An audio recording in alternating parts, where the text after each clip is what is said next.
करीब 10 दिन पहले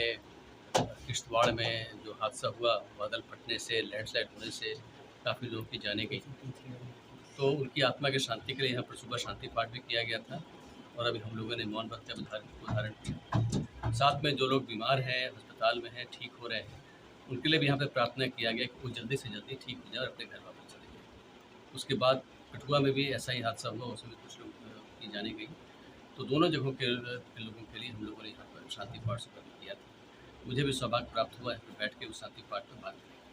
ओम रामाय रामभद्राय रामचंद्राय वेगसे रघुनाथ नाथाय सीतापते नमः।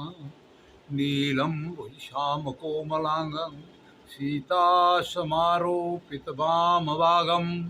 पाणौ महासायक चारुचापं नमामि रामं रघुवंशनाथम। देखिए, आज अमावस्या का दिन है, विशेष दिन होता है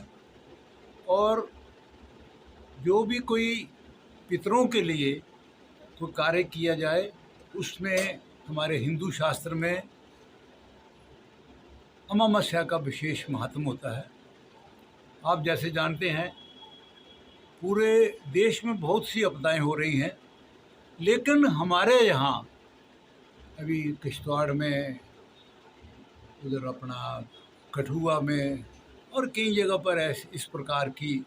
आपदाएं हो रही हैं। अननेसेसरली एक्सीडेंट बहुत से हो रहे हैं। अभी कल हुआ था वैष्णो देवी की, एक गाड़ी आ रही थी, उसका टायर फटने से सारे लोग जख्मी हो गए, हॉस्पिटल में पड़े हुए हैं। तो हमने ये सोचा कि बाकी तो हमारे जैसे यहाँ हॉस्पिटल में लोग हैं, हमारे जम्मू यात्री भवन से वहाँ अन्न की सेवा जाती है, वो एक अलग चीज़ है, वो सारे लोग कर रहे हैं। लेकिन हम एक धार्मिक संस्था होने के नाते पर हमारे ट्रस्ट ने ये निर्णय लिया कि आज के दिन पर हम जो लोग अपना शरीर छोड़ चुके हैं उनकी आत्मा की शांति के लिए, और ये लोग जो बीमार पड़े हुए हैं उनकी शीघ्र तंदुरुस्ती के लिए हमने भगवान से आज प्रार्थना की। उस सिलसिले में सुबह रामायण का, सुंदरकांड का पाठ रखा गया, उसके बाद मौन रखा गया और विशेष करके हमने अपने हनुमान जी से ये प्रार्थना की कि हे प्रभु, ये कैसा समय आ गया है कि आज की न्यूज़ अगर कोई किसी चैनल में देखते हैं तो उसमें 5-10%, 15% आपदा की न्यूज़ें आ रही है। मतलब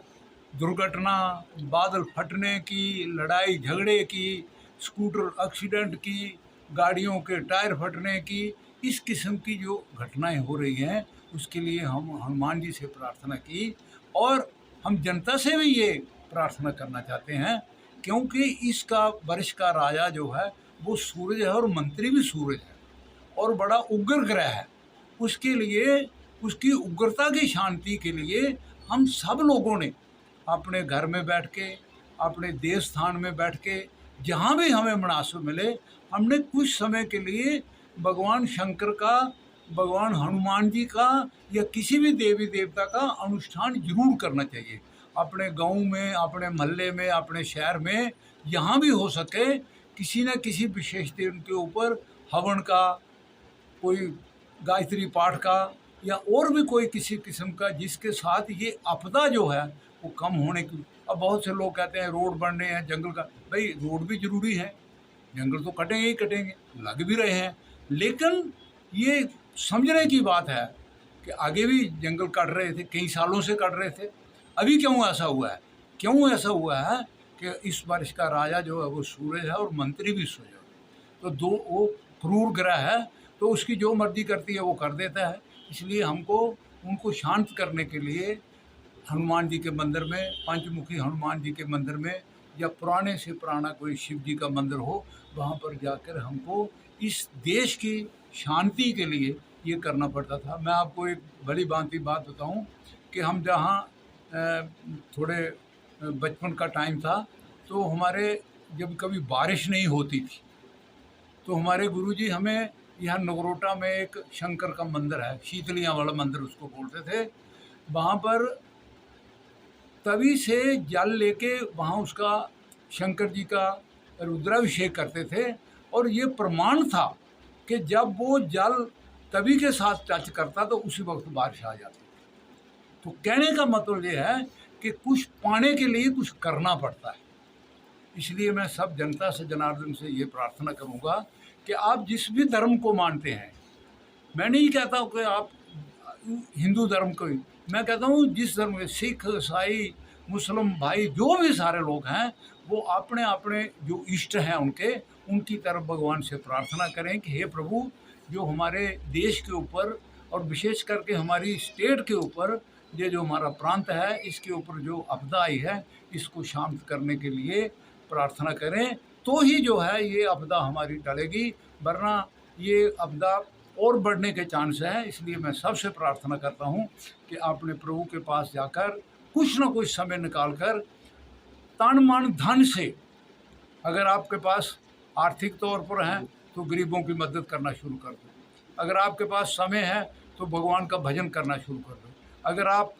शारीरिक तौर पर ठीक हैं तो हॉस्पिटल में पेशेंट आए हुए हैं या जहाँ जहाँ लोग हैं उनके जाके के साथ मिलिए, पे हम इस तरीके से जो है इस आपदा को शांत करने के लिए भगवान से प्रार्थना करेंगे। जय श्री राम।